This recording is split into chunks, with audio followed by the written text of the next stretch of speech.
উত্তর কোরিয়া ছোট্টই দেশটির নাম শুনলেই আঁতকে ওঠে আমেরিকা ও এর মিত্ররা। পরমাণু শক্তিধর হওয়ায় দেশটির সর্বোচ্চ নেতা কিম জং উনকে সমীহ করে চলেন বিশ্ব নেতারা। আন্তর্জাতিক নিষেধাজ্ঞা, অর্থনৈতিক চাপ কিংবা কূটনৈতিক বিচ্ছিন্নতা কোনো কিছুই পুরোপুরি দমাতে পারেনি পিয়ংইয়ংকে, বরং একের পর এক ক্ষেপণাস্ত্র পরীক্ষা ও সামরিক মহড়া চালিয়ে নিজেদের শক্তির জানান দিচ্ছে দেশটি। বিশ্বের অন্যতম গোপনীয় রাষ্ট্র হিসেবে পরিচিত উত্তর কোরিয়া সবসময়ই আন্তর্জাতিক রাজনীতিতে রহস্য, ভয় এবং কৌতূহলের কেন্দ্রবিন্দুতে অবস্থান করছে।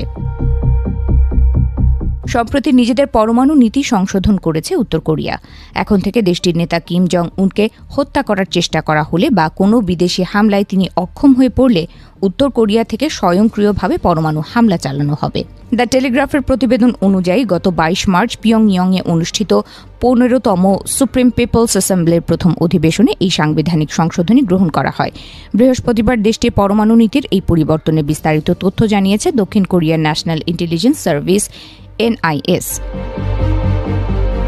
সংশোধিত আইন অনুযায়ী কিম জং উন উত্তর কোরিয়া পরমাণু ভাণ্ডারের প্রধান হিসেবে থাকবেন, তবে তার উপর হামলা হলে কিভাবে প্রতিশোধ নেওয়া হবে নতুন নীতিতে তা আনুষ্ঠানিকভাবে নির্ধারণ করা হয়েছে। উত্তর কোরিয়ার পরমাণু নীতিতে বলা হয়েছে, শত্রুপক্ষের হামলায় যদি রাষ্ট্রীয় পরমাণু বাহিনীর কমান্ড অ্যান্ড কন্ট্রোল ব্যবস্থা বিপন্ন হয় তাহলে স্বয়ংক্রিয়ভাবে পরমাণু হামলা চালানো হবে। কয়েক মাস আগে আমেরিকা ও ইসরায়েলের হামলায় ইরানের শীর্ষ নেতা আয়াতুল্লাহ খামেনি নিহত হওয়ার প্রেক্ষাপটে এই পদক্ষেপ নিল উত্তর কোরিয়া।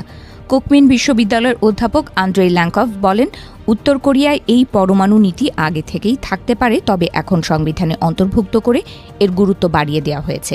তিনি বলেন, ইরান ছিল উত্তর কোরিয়ার জন্য একটি সতর্ক বার্তা।